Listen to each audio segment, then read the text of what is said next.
Aura को एक common man किस तरह किन प्रैक्टिसेस से इम्प्रूव कर सकता है? हील तो खैर एक्सपर्ट्स ही कर सकते हैं, सर, लेकिन इम्प्रूव किस तरह कर सकते नेगेटिव सोच जो आपको खौफ है उससे दूर रहें।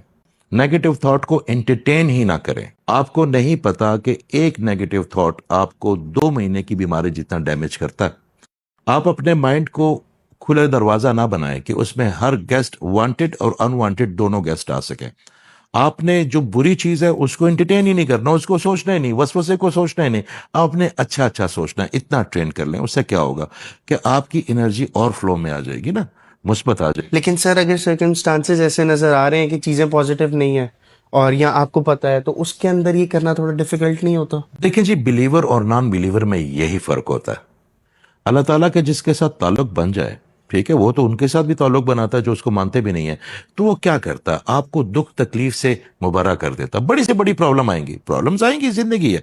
आप रोलर कोस्टर पे हैं, वो ऊपर भी जाएंगे, आप नीचे भी आएंगे, तकलीफें भी आएंगी।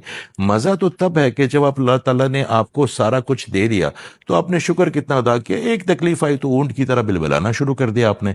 उस एक वक्त की तकलीफ को ना वेल लेफ्ट करना है। जब कोई अच्छा बैट्समैन होता है, जब तेज बॉलर होता है और वो उसको बाउंसर मारता है तो उसको खेलने की कोशिश नहीं करता, उसको वेल लेफ्ट कर देता है। उस वक्त को वेल लेफ्ट करना हमने कि यार इतनी अच्छी चीजें एक नहीं भी है ना, तो क्या फायदा, क्या फर्क पड़ता, कोई फर्क नहीं पड़ता।